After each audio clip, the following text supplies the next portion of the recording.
दोस्तों, स्वागत है आप लोगों को मेरे चैनल दरोगा वाले बाबू में। तो दोस्तों, कैसे हैं? आशा करता हूँ अच्छे ही होंगे। दोस्तों, आज जो प्रैक्टिस सेट होने वाला है वो ज्ञान बिंदु जीएस एकेडमी का ही प्रैक्टिस सेट होने वाला है और ये जो है इंडियन इकोनॉमिक्स और करेंट अफेयर का प्रैक्टिस सेट है। तो अच्छे से दीजिए और अच्छे से दीजिएगा तो आपको ही इसमें लाभ मिलेगा। तो चलिए आज के पहले प्रश्न की ओर बढ़ते हैं। पहला प्रश्न क्या है? पहला प्रश्न है कि निम्नलिखित में कौन एक लक्षण खुली अर्थव्यवस्था में नहीं पाई जाती है? खुली अर्थव्यवस्था में नहीं पाई जाती, ये बताना है कौन सा ये लक्षण है जो नहीं पाई जाती। तो देखिए, ऑप्शन ए है कि दूसरे देशों के साथ आयात व निर्यात। जिसके साथ आयात निर्यात होगा तो वो तो खुली अर्थव्यवस्था होगा ही, यह नहीं है। अगला है कि सकल घरेलू उत्पाद तथा राष्ट्रीय आय के बराबर होना। तो ये जो है ये बंद अर्थव्यवस्था में होता है। तो ऑप्शन बी ही इसका राइट आंसर हो जाएगा। ठीक है, अगला प्रश्न की ओर देखते हैं। अगला प्रश्न है कॉरिडोर समृद्धि नियम का संबंध है। कॉरिडोर समृद्धि नियम का संबंध है। तो इनका जो संबंध है वो है औद्योगिक विकास, उत्पादकता तथा जीडीपी में होने वाले वृद्धि के बीच का संबंध को बताता है। तो ऑप्शन ए ही इसका राइट आंसर हो जाएगा। ठीक है, अब अगले प्रश्न नंबर 3 को देखते हैं। प्रश्न नंबर 3 है कि निम्नलिखित में से कौन एक अर्थव्यवस्था के द्वितीयक क्षेत्र के अंतर्गत नहीं आता है? नहीं आते हैं, तो बताना है कौन सा है जो द्वितीय क्षेत्र के अंतर्गत नहीं आते हैं।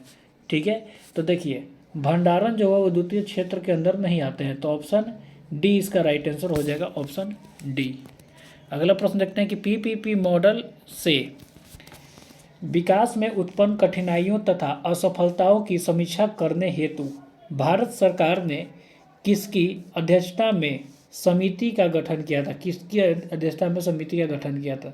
तो विजय केलकर समिति का गठन किया था। ऑप्शन बी इसका राइट आंसर हो जाएगा, विजय केलकर। ठीक है, 5 नंबर प्रश्न है कि जब जनसंख्या की वृद्धि दर अर्थव्यवस्था के संभावित वृद्धि दर से अधिक हो जाए तो प्रति व्यक्ति आय में क्या होती है? गिरावट आने लगती है। इसे क्या कहते हैं? ठीक है, तो इसे क्या कहते हैं ये बताना है। तो इसका राइट आंसर की बात किया जाए तो इसको कहेंगे जनसंख्या जाल। ऑप्शन ए इसका राइट आंसर हो जाएगा, जनसंख्या जाल।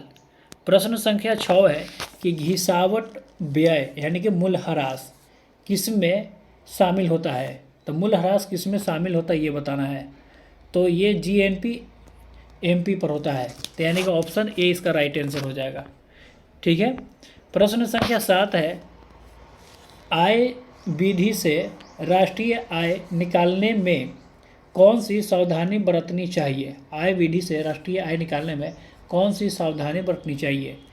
तो ऑप्शन ए है कि केवल साधन आय को जोड़े, ऑप्शन बी है कि हस्तांतरण भुगतान को न जोड़े। ऑप्शन सी है कि गैर कानूनी क्रियाओं से अर्जित आय न जोड़े। ऑप्शन डी है इनमें सभी। तो ये इनमें से सभी जो है ये दोस्तों हो जाएगा ऑप्शन डी इसका राइट आंसर हो जाएगा, ऑप्शन डी। अगला प्रश्न देखते हैं कि भारत में सर्वप्रथम किस वित्त वर्ष में बताना है कि कृषि गणना की गई थी? तो सबसे पहले जो कृषि गणना की गई थी वो 1970-71 में किया गया था। तो ऑप्शन सी इसका राइट आंसर हो जाएगा। और 10वां कृषि गणना कब किया गया था? तो 2015-16। ठीक है, तो वो भी याद रखिएगा। अगला प्रश्न की ओर देखते हैं। 9 नंबर है निम्नलिखित में कौन सी अर्थव्यवस्था अहस्तक्षेप के सिद्धांत पर कार्य करता है? तो कौन सी ये अर्थव्यवस्था है जो अहस्तक्षेप पर कार्य करती है? तो इसका राइट आंसर की बात किया जाए तो पूंजीवादी अर्थव्यवस्था। ठीक है, और पूंजीवादी अर्थव्यवस्था के प्रवर्तक एडम स्मिथ था। तो ऑप्शन 20 का राइट आंसर हो जाएगा। प्रश्न संख्या 10 कि भारत में सकल घरेलू उत्पाद आकलन हेतु समय सीमा क्या रखी गई है? तो सकल घरेलू उत्पाद के आकलन जो होता है वो 1 वर्ष की रखी गई है, 1 वर्ष में ही होता है। ऑप्शन ए इसका राइट आंसर हो जाएगा। प्रश्न संख्या 11 देखते हैं कि आर्थिक विकास विहीन आर्थिक समृद्धि अर्थव्यवस्था को जन्म देती है। तो किसको जन्म देती है ये देखिए। तो इसका राइट आंसर की बात किया जाए तो इसका राइट आंसर हो जाएगा इनमें से सभी, असमानता, पर्यावरण समस्याओं और भ्रष्टाचार उपयुक्त में से सभी हो जाएगा। ऑप्शन डी इसका राइट आंसर है। प्रश्न संख्या 12 कि जब भविष्य में होने वाले भुगतान का वस्तुओं के रूप में भुगतान करना होता है तो निम्नलिखित में से क्या समस्या उत्पन्न होती है, तो ये बताना है।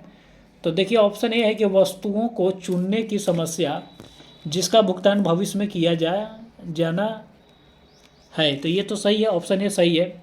ऑप्शन बी है कि वस्तुओं की गुणवत्ता की समस्या, तो ऑप्शन बी भी सही है। ऑप्शन सी है वस्तुओं में बाजार मूल्य की समस्या जो बाजार में अन्य वस्तुओं की तुलना में बढ़ या घट सकती है, तो तीनों सही है। ऑप्शन डी इसका राइट आंसर हो जाएगा। इंपॉर्टेंट प्रश्न था, ठीक है।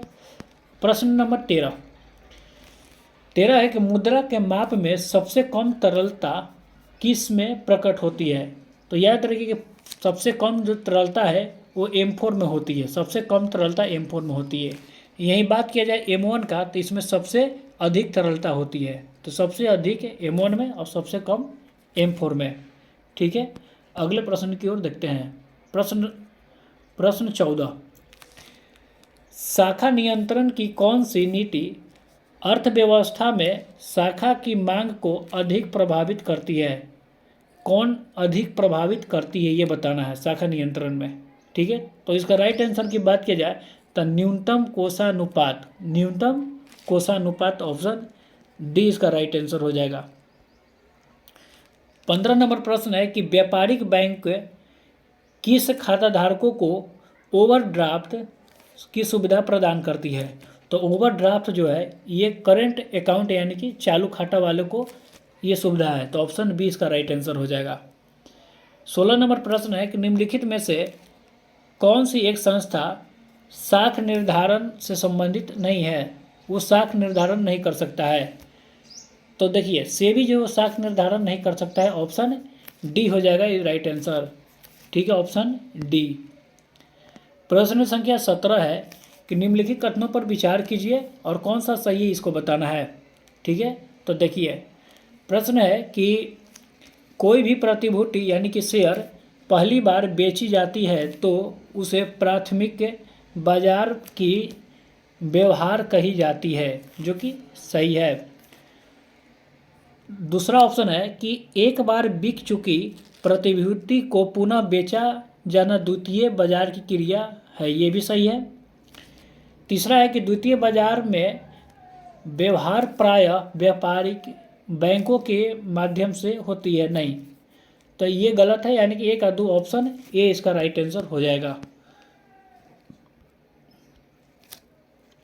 18 नंबर प्रश्न है कि भारत के संविधान में बजट शब्द कुल कितने बार उल्लेख है, तो भारत के संविधान में बजट जो शब्द है वो एक भी बार उल्लेख नहीं है, तो ऑप्शन बी इसका राइट आंसर हो जाएगा। बजट के जगह पर वार्षिक वित्तीय आय का विवरण है, जो कि आर्टिकल 112 में है। प्रश्न संख्या 19 है। 19 है कि राजकोषीय नीति के संबंध में निम्नलिखित कथनों पर विचार कीजिए। देखिए स्टेटमेंट वाला क्वेश्चन है, प्रश्न है, तो इसमें विचार करना है कौन सा सही होगा, ठीक है। तो राजकोषीय नीति विकास के लिए साधनों के केंद्रीकरण को प्रभावित कर पूंजी निर्माण पर प्रभाव डालती है, तो बिल्कुल सही है, स्टेटमेंट 1 सही है। स्टेटमेंट 2 क्या है कि राजकोषीय नीति बैंक दर को प्रभावित कर निवेश को बढ़ाता है, नहीं, निवेश को बढ़ाता नहीं है बल्कि ये क्या करता है, घटाता है, तो स्टेटमेंट 2 गलत है। अगला है कि वह साधनों के आवंटन की कार्य कुशलता में सुधार कर अपना प्रभाव डालती है, तो 3 भी सही है, यानी कि 1 और 3 सही है। तो इसका ऑप्शन की बात किया जाए तो 1 और 3 को सही लगाएंगे, ऑप्शन बी इसका राइट आंसर हो जाएगा। प्रश्न संख्या 20 है कि केंद्र सरकार के समस्त वित्तीय संसाधनों को क्या कहा जाता है, तो समस्त वित्तीय संसाधन को सार्वजनिक वित्त कहा जाता है, ऑप्शन ए इसका राइट आंसर हो जाएगा, सार्वजनिक वित्त। 21 नंबर प्रश्न है कि संतुलन कीमत ज्ञात करने हेतु क्रय की जाने वाली मांग बराबर होती है, तो ये किस में बराबर होती है ये बताना है, तो ये हो जाएगा विक्रय की जाने वाली के पूर्ति के, तो ऑप्शन 20 का राइट आंसर हो जाएगा। प्रश्न नंबर 22 है एकाधिकार बाजार में किसी वस्तु हो जाएगा, ठीक है, किसी वस्तु की पूर्ण पूर्ति होती है। तो कैसे पूर्ण पूर्ति होती है ये बताना है, ठीक है। तो इसका राइट आंसर की बात किया जाए तो हो जाएगा केवल एक फर्म से, केवल एक फर्म करती है। तो ऑप्शन ए ही हो जाएगा इसका राइट आंसर। देखिए 23 नंबर प्रश्न है कि कुल आगत और कुल लागत, ठीक है, के बीच का अंतर अधिकतम किस स्थिति में होती है। तो ये रट लीजिए, क्वेश्चन इंपॉर्टेंट है और सिर्फ यही क्वेश्चन आता है, ठीक है, इधर मैं ऐसे ही लिखा हुआ ऑप्शन के अनुसार। तो MR बराबर MC, ये जब बराबर होगा तो अंतर अधिक होगा, अधिकतम के लिए। तो ऑप्शन सी इसका राइट आंसर है, ठीक है। प्रश्न संख्या 24 है कि निम्नलिखित कथनों पर विचार कीजिए और कौन सा सही है स्टेटमेंट इसको बताना है, ठीक है। तो देखिए प्रश्न है कि वह आय जिस पर देय कर यानी कि टैक्स का भुगतान नहीं हुआ है उसे काला धन कहा जाता है। तो बिल्कुल सही है। अगला है कि वो काला धन जो है के कारण मांग बढ़ने के फलस्वरूप उत्पन्न मुद्रास्फीति को तकनीकी मुद्रास्फीति कहते हैं। तो बिल्कुल सही है। तीसरा स्टेटमेंट क्या है कि काले धन से संचालित आर्थिक गतिविधियों को समांतर अर्थव्यवस्था कहते हैं। बिल्कुल सही है।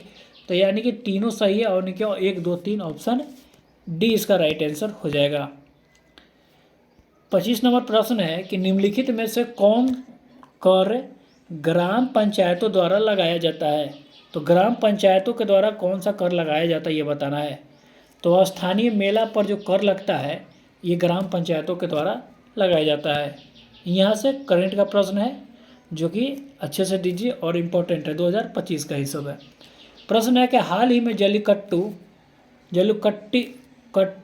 होता है महोत्सव की शुरुआत है, इसका संबंध किस राज्य एवं पशु से है। तो जल्लीकट्टू जो जगह तमिलनाडु से है संबंधित और सांड से संबंधित है। ऑप्शन बी इसका राइट आंसर हो जाएगा। और ये लगभग 2000 वर्ष पुरानी ये महोत्सव है, 2000 वर्ष पुरानी, ठीक है। प्रश्न संख्या 27 है कि जनवरी 2025 में कौन सा देश ब्रिक्स का 10वां पूर्ण सदस्य के रूप में शामिल हुआ। तो इसका राइट आंसर की बात किया जाए तो इंडोनेशिया हो जाएगा। इंडोनेशिया जो है वो ब्रिक्स में 10वां देश बन गया है। प्रश्न 28 है कि भारतीय अंतरिक्ष अनुसंधान संगठन यानी कि इसरो के 11वें अध्यक्ष व अंतरिक्ष विभाग के अध्यक्ष के रूप में किन्हें नियुक्त किया गया है। यानी कि इसरो के 11वें अध्यक्ष कौन है, सिंपल ये बताइए। तो इसका राइट आंसर की बात किया जाए तो V Narayan, Venkat Narayan, option B इसका राइट आंसर हो जाएगा। प्रश्न संख्या 29 की हाल ही में 9 जनवरी को प्रवासी भारतीय दिवस मनाया गया। वर्ष 2025 के लिए क्या थीम थी, मतलब कि 9 जनवरी के जो थीम है वो क्या था ये बताना है। तो इसका राइट आंसर की बात किया जाए तो इसका राइट आंसर हो जाएगा विकसित भारत के लिए प्रवासियों का योगदान। तो ऑप्शन डी इसका राइट आंसर हो जाए। प्रश्न संख्या 30 है कि हाल ही में किस राज्य ने सिंधु लिपि को पढ़ने या डिकोड करने वाले को $9 मिलियन इनाम देने की घोषणा किया गया है। तो ये कौन सा राज्य ने इनाम की घोषणा किया है। तो तमिलनाडु राज्य ने। ऑप्शन ए इसका राइट आंसर हो जाएगा, तमिलनाडु राज्य। प्रश्न संख्या 31 देखते हैं। 31 क्या है। 31 है कि जनवरी 2025 में जारी हेनले पासपोर्ट इंडेक्स में भारत का स्थान कितना है। तो ये 85वां स्थान पर है। ऑप्शन डी हो जाएगा, 85वां स्थान, ठीक है, ऑप्शन डी। प्रश्न 32 है कि हाल ही में उत्तरी अमेरिका के किस शहर में भयानक जंगल की आग लगने से आपातकाल घोषित किया गया है। तो ये हो जाएगा लॉस एंजल्स में। तो ऑप्शन ए इसका राइट आंसर हो जाएगा, ऑप्शन ए। प्रश्न संख्या 33 है हाल ही में ज्वालामुखी माउंट आबू में विस्फोट हुआ है, तो ये किस देश में है। तो माउंट आबू किस देश में ये बताना है। तो इंडोनेशिया में हो जाएगा। माउंट आबू कहाँ है, इंडोनेशिया में। 34 नंबर प्रश्न है कि जनवरी 2025 में लॉस एंजल्स में गोल्डन ग्लोब अवार्ड 2025 दिया गया है। इसमें बेस्ट एक्टर का खिताब किसने जीता है? तो इसका राइट आंसर की बात किया जाए एड्रियन ब्रोडी को। ऑप्शन ए इसका राइट आंसर हो जाएगा। प्रश्न संख्या 35 का, हाल ही में भारत सरकार ने अंटार्कटिका में मैत्री है वहाँ पर मैत्री 2 अनुसंधान केंद्र कब तक स्थापित करने का लक्ष्य बनाया है? तो इसका राइट आंसर की बात किया जाए तो हो जाएगा 2029 तक ये लक्ष्य है।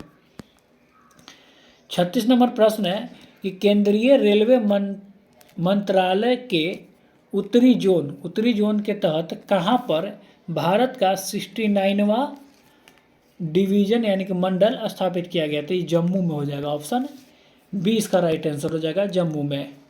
37 नंबर प्रश्न के, हाल ही में पहला खो विश्व कप 2025 भारत में आयोजित किया जाएगा, इसका शुभंकर क्या है? तो इसका शुभंकर की बात किया जाए तो इसे तेजस और तारा दोनों है, तो ऑप्शन सी हो जाएगा। और इसका ब्रांड एम्बेसडर सलमान खान है। ठीक है, तो आप लोग इसको याद रखिएगा। प्रश्न नंबर 38 देखते हैं कि 4 जनवरी 2025 को विश्व ब्रेल दिवस मनाया गया, तो इसका थीम क्या था? तो विश्व ब्रेल दिवस का थीम क्या था ये बताना है। तो सुलभता को बढ़ावा देना, ऑप्शन ए हो जाएगा इसका राइट आंसर, सुलभता को बढ़ावा देना। 39 नंबर प्रश्न है कि वर्ष 2025 में गुरु गोविंद सिंह की जयंती, जिसे प्रकाश वर्ष बोला जाता है, किस तिथि को मनाया गया है? तो ये 6 जनवरी को गुरु गोविंद सिंह की जयंती कब मनाया गया? 6 जनवरी को। 40 नंबर प्रश्न देखते हैं कि 40 नंबर क्या है कि हाल ही में कहाँ पर समुद्र में भारत का सबसे लंबे कांच के ब्रिज का उद्घाटन हुआ है? तो सबसे लंबे कांच का ब्रिज कहाँ हुआ है? तो तमिलनाडु में। ऑप्शन बी इसका राइट आंसर है।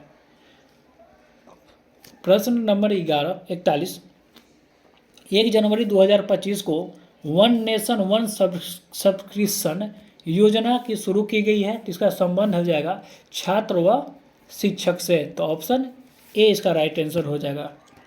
42 नंबर प्रश्न है कि जनवरी 2025 में उत्तराखंड यानी कि हल्द्वानी में पौधों के संरक्षण के लिए किस उद्यान या वाटिका को स्थापित किया गया? तो किस उद्यान या वाटिका को स्थापित किया गया? तो इसका राइट आंसर की बात किया जाए तो ऑप्शन डी हो जाएगा, महाभारत। 43 नंबर प्रश्न है किस राज्य के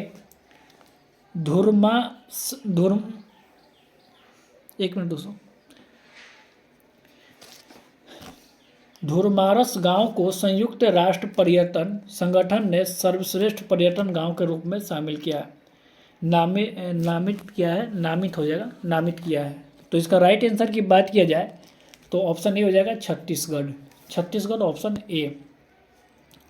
44 नंबर प्रश्न है कि चर्चा में रही कुकरेला नाइट सफारी पार्क और चिड़ियाघर कहाँ स्थापित करने की घोषणा की गई है? तो इसका राइट आंसर की बात किया जाए तो उत्तर प्रदेश हो जाएगा। कहाँ हो जाएगा? उत्तर प्रदेश। 45 नंबर प्रश्न है कि बिहार सरकार ने किस वर्ष तक फाइलेरिया मुक्त राज्य बनाने की घोषणा किया है, लक्ष्य किया है, मतलब निर्धारित किया है कि फाइलेरिया जो है वो बिहार से पूर्णतः मुक्त हो जाएगा। तो ये कब तक इसका लक्ष्य है? तो इसका राइट आंसर की बात किया जाए तो ऑप्शन बी हो जाएगा, 2026। प्रश्न है 46 के, हाल ही में माननीय उच्च न्यायालय यानी कि सुप्रीम कोर्ट ने किस राज्य में वर्ष 2030 तक बाल विवाह उन्मूलन का लक्ष्य रखा है? तो इसका राइट आंसर की बात किया जाए तो ऑप्शन बी हो जाएगा, राजस्थान। ठीक है, तो ऑप्शन बी हो जाएगा, राजस्थान। 47 नंबर प्रश्न है कि हाल ही में विमोचित पुस्तक parliament powers function and privilege का लेखक कौन है? तो इसका राइट आंसर की बात किया जाए तो doctor K S. Chauhan, option C. 48 number प्रश्न है कि हाल ही में किस राज्य में एकता और परंपरा का उत्सव गान नगाई का आयोजन किया गया था? गान नगाई कहाँ? मणिपुर, ऑप्शन ए हो जाएगा इसका राइट आंसर। 46 नंबर प्रश्न है कि हाल ही में 16 जनवरी को राष्ट्रीय स्टार्टअप दिवस मनाया गया। इस बार थीम क्या था, स्टार्टअप दिवस का थीम क्या था ये बताना है। तो innovating for India's growth, option innovating for India's growth, option A इसका राइट आंसर है।